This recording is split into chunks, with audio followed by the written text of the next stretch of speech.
Hi, good afternoon. Before we continue, we have several questions about ICT program. But before that, can you state your name, position, and what school did you teach? Okay. My name is Rosario Navales Las Piñas. Currently, I am the Administrative Secretary of the Dean, Dr. Espanol, and at the same time, I'm having ICT subjects. So, it's my part-time job, ICT subject. And, So, thank you, Miss. So now, can you answer? Do you have an ICT facility in the school? And what compose this facility?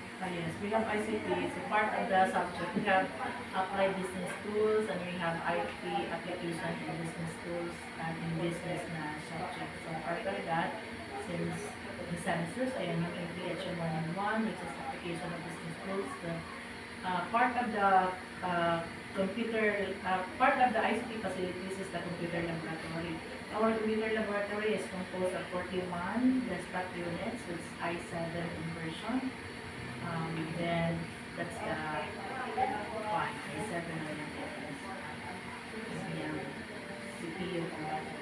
So, and then it has tawag nito ng webcam that has also the headset, this composed headset. We have printer inside the one so that when the students may able to print their project, they can print it inside the classrooms. We provided also bond paper for the students. And we have the for now, previously, current, we have the LCD projector, which is very going to use when we have presentation. But for now, we have additional device, which is the 80 units TV. Just like that, yung nagamit na mo, that's Bluetooth television. And then another is because during pandemic, the time that we're going to do blended learning. So, pag blended man po, the students are inside the classrooms, and since that is online, we have an online, we have an on-site class. So, pag online class, if the teachers is not around inside the classroom, so we need to see what is the setup of the classroom when the teacher is out. So that's why we have camera. So our all computer laboratories has a CCTV camera ganun siya. To avoid would also kanang stealing of the students. Wala mouse. Usahay dalhon pa gyud ang mouse pad. So for example, we have complete set good sa computer laboratory. So, next question, Miss. Who are allowed to use the facility?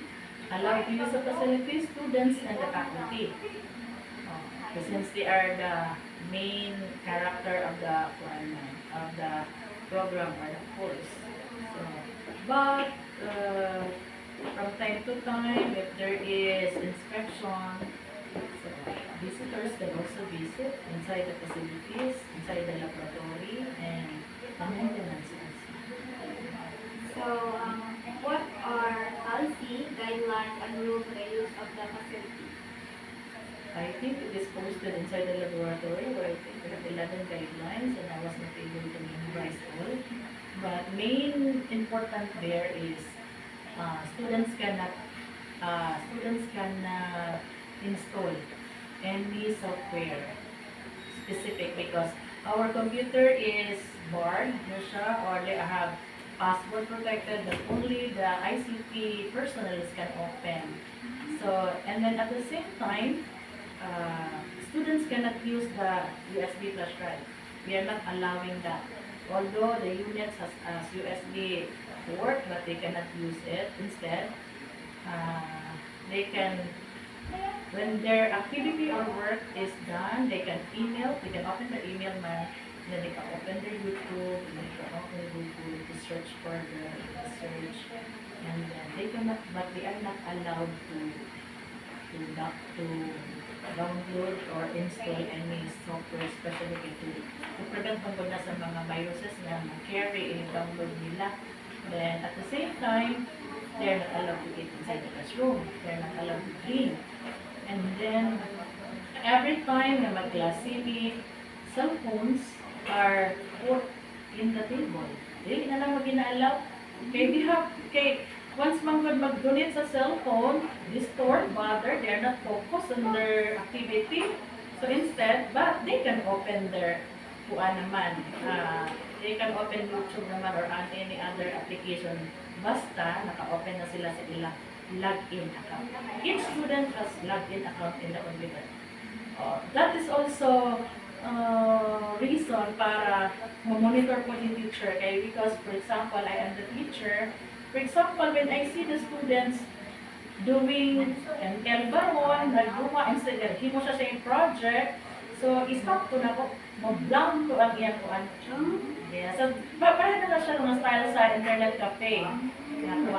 I-click ko na po, that's my own control, na wala sa students, para ma-block siya, so mag-wonder siya, di na siya continue sa yung project. And that's the time, reprimand. Nga na ang mahitabo din sa students. And another thing, another safety precaution, they're not allowed to drinks also. Kay one time, it happens already na ay nag-inom nito and it goes good na nagyabo ang iyang water. So, dito sa keyboard. So, nadaot ang keyboard, what happens? So, nakabayad din naman siya. Because they need to pay whatever damages nga na incur diha sa kuan. But what is kuan yun kay he or she is not able to pay alone. It is divided among the students inside the classroom. Careful yun ka, kaya yun ka. Kasi yung mga classmate, tingnan, mag-appeal sila bayad. It's a policy. So, manang dili na sila. Careful din na sila. Another thing is, kanang pag may mahabilin, yung mga anything inside the laboratory, siyempre, for example, mga cellphone nila nahabilin, kaya mo, then bawal sa mag-charge. Really allow mag-charge yung cellphone inside the kuan. Because our class is 1.5 hour. So, that's MW and PPH. So, it depends kung MW ang subjects or PPH ang subjects. So, that's the one. Then the rule is, we have, if the student would like to present some reports, for example, the students alone will allow to what we call this one, to open all the devices in the laboratory while the teacher is observing. So that's part of their training. So they are allowed to open. So open sila sa projector, i-connect nila sa desktop. O na sila ilang kaugaling mong laptop. Namin iba na. Then sa video, so testing nila. At the same time, kung if we are necessary na mo gamit may headset, so they can use it. So last one piece is, what are the ACT rules that need to be followed by any user? Any users, they must log in sa mga book for those who are going to inside first. Upon entering the computer laboratory, nami logbook. So, they need to log in there para identification na mo kinsa itong naadito in that particular time and day. Another sub nga, doon na ani CCTV, makita man sila, no? But another, na mo na nga, para dali lang ang tracing. Kinsa niya kinsay kung naay nawala dyan sa laboratory, kaniya klase ang trace. Then, makita ko sa CCTV kung nakaselect din ang na.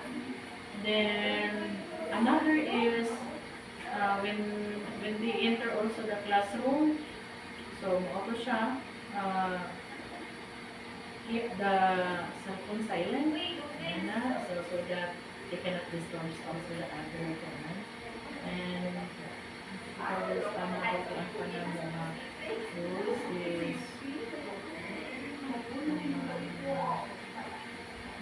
They don't allow also to go to their from one chair to another chair. Kaya nakabit mo giling kurang, nakabit na mo giling kurang until the end of the semester. Kaya ang computer laboratory is good only for 40 students. One student, one computer. Then after after the end of the semesters, i-pang-delete mo sa tanang ilang account for kung new students na po niya mo kami here. So karon, for that kind of laboratory, not only my class is using, so ang may tabo yun ang login, entry with sa computers is, they have a lot of options. So, tanaw na may walking mo ang login account or for the more often. Ang safety and security. I don't know if I haven't experienced from abroad na nag-login ka ng account and then nakalimut ka. Wala din mo na close. But, we have control again sa among ICT nga pag nakalimut ka na wala din mo na close ang imong FB account. Supposedly, makita ka na sa next students, the next one, automatic na close din na siya. Safety account. Thank you, Miss. Good afternoon.